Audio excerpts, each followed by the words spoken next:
آج جو مشکل حالات سے ہمیں سامنا ہے وہ آپ کے سامنے ہے سب۔ اللہ تعالیٰ کا بے پایاں فضل و کرم ہے کہ IMF کے ساتھ ایک مشترکہ ٹیم ورک کے ذریعے وہ پروگرام منظور ہو گیا۔ پرسوں ان کے بورڈ نے منظور کر دیا۔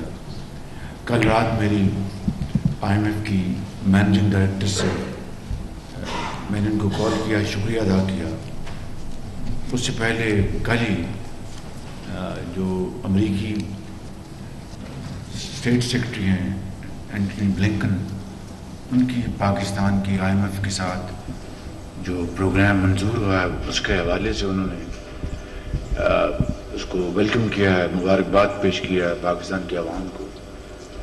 اس سے یہ بھی میں سمجھتا ہوں کہ بات بڑی واضح ہو جاتی ہے کہ بدقسمتی سے پچھلی حکومت نے جو امریکہ کے ساتھ ہمارے تعلقات کو ایک کاری ضرب لگائی تھی، بالکل ناقبت اندیشی کی وجہ سے اور انتہائی محدود سوچ کے حوالے سے، اس کو اس مخلوط حکومت نے ان تعلقات کو ہموار کرنے میں دن رات ایک کیا ہے۔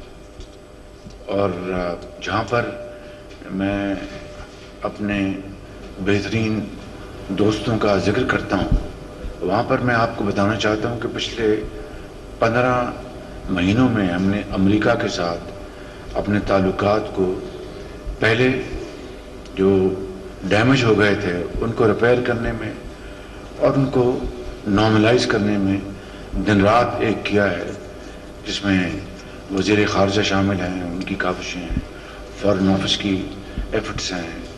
یہ اسی کلیکٹیو ایفرٹ کا نتیجہ ہے کہ امریکہ نے اس کو نہ صرف ویلکم کیا ہے بلکہ ان کے ٹویٹ سے صاف نظر آ رہا ہے کہ وہ پاکستان کی خوشحالی اور ترقی کے خواہاں ہیں۔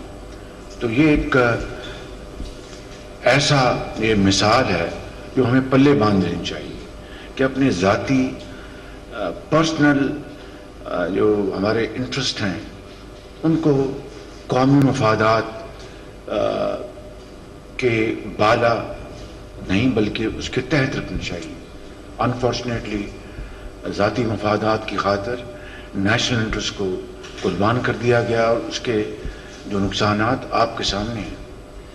یہی ایک مثال نہیں اور بے شمار چیزیں آپ کے سامنے ہیں، لیکن آج چونکہ خالصاً میں نے معاشی معاملات کے اوپر یہ آپ کو زحمت دی ہے تو میں اسی کے اوپر اپنے آپ کو مرکوز رکھوں گا، تاکہ جو اصل بات جو ہے ہماری کاروباری حضرات کے مسائل اور ہماری اکانومی جو ہے اس کو ہم آگے لے کے چلیں۔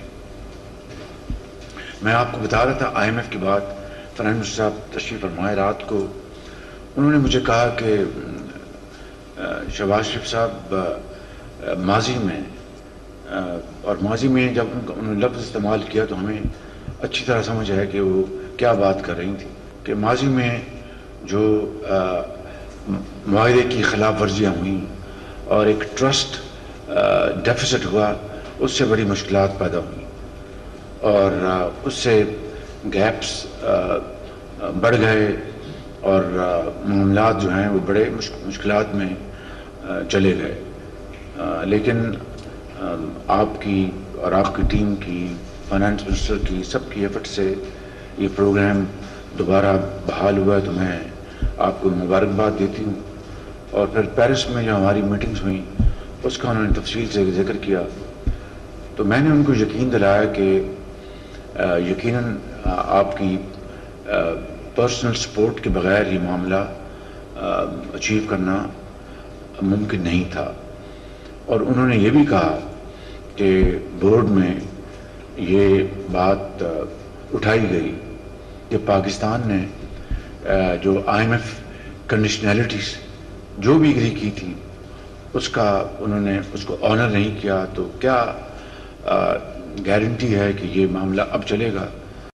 تو ان کو میں نے کہا، یعنی IMF کی MD نے مجھے کہا کہ انہوں نے ان کو کہا کہ پرائم منسٹر سے میری پیرس میں بڑی تفصیلی میٹنگز ہوئیں اور انہوں نے کمٹ کیا کہ انشاءاللہ ہم اس کی پوری پاسداری کریں گے. اور میں نے ان کو کل یہ بتایا تھا اپنے ٹیلی فون کال میں کہ جب میری آپ سے پیرس میں گفتگو ہوئی پہلی ہوٹل میں، تو میں نے اس کے فوراً بعد اسحاق ڈار صاحب کو میں نے فون کیا، اپنا فنانس صاحب کو، اور انہوں نے اپنے جو ان کی جائز ریزرویشن تھی مجھے انہیں بتائیں فائنانس نے. میں نے کہا ڈار صاحب بالکل ٹھیک آپ فرما رہے، لیکن اب میری بات ہو گئی ہے، طے یہ ہوا ہے کہ آج رات دونوں ٹیمز ملیں گی، پاکستان کی اور IMF کی، اور اگلے 2-3 دن میں اس معاملے کو طے کرنے کی کوشش کریں گی. ڈار صاحب نے مجھے اپنے خدشات کا اظہار کیا. میں نے کہا کہ اس کو آپ بھول جائیں، مہربانی کر کے اس یقین اور اللہ پہ چھوڑتے ہیں، ہم کام کریں تاکہ اس کو ہم نے اچیو کرنا ہے. تو یقیناً اس کے بعد اگلی چند راتیں ڈار صاحب ان کی ٹیم پوری رات جاگی، اور انہوں نے بڑے ایفرٹس کے ساتھ چیزوں کو دوبارہ ان کو کھولا. جس طرح ٹیکس بیس بڑھانا تھا اور چیزیں کرنی تھی، وہ سارے معاملات اگلے چند دنوں میں بڑی انہوں نے محنت سے کی.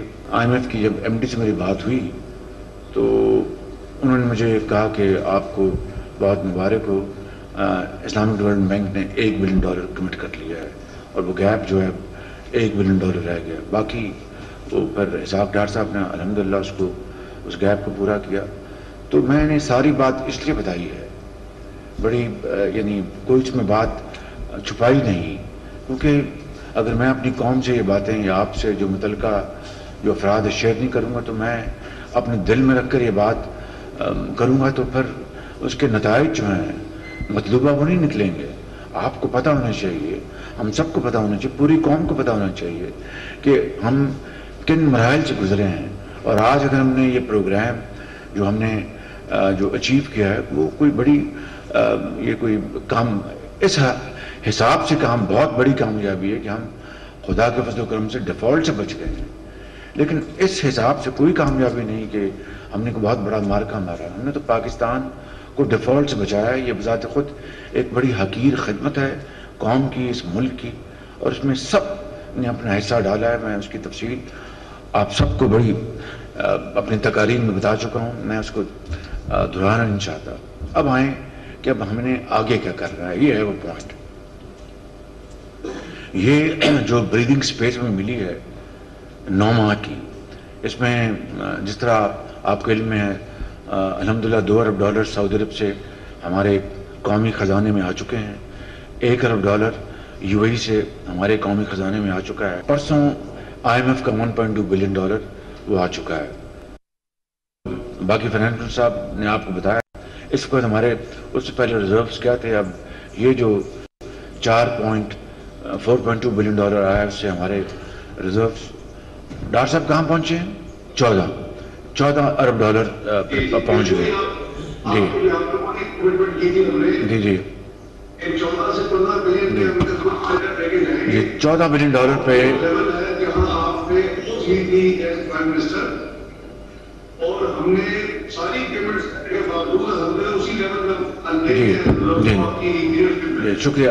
فنانس صاحب یہ کہہ رہے ہیں کہ جب ہم نے یہ حکومت سنبھالی تھی 11 اپریل 2022 کو، تو اس وقت بھی جو ریزروز تھے وہ یہی 14-15 بلین تھے. تو اسی لیول پر آلموسٹ ہم پہنچ گئے ہیں. اللہ خیر کرے گا. اس میں یہ ساری جو بات بتائی ہے، میں کل بھی میں نے چشمہ میں کہا تھا کہ یہ کہانی نامکمل رہے گی اور ادھوری رہے گی جب تک کہ میں چین کا اس میں ذکر نہ کروں. چائنا نے $5 بلین پچھلے 3-4 مہینوں میں انہوں نے رول اوور کیے. ساورن لونز تو رول اوور ہو جاتے ہیں، اس میں کوئی زیادہ مشکل نہیں ہوتی. کمرشل لونز جو ہیں ان کو رول اوور کرنا یہ آسان بات نہیں ہوتی.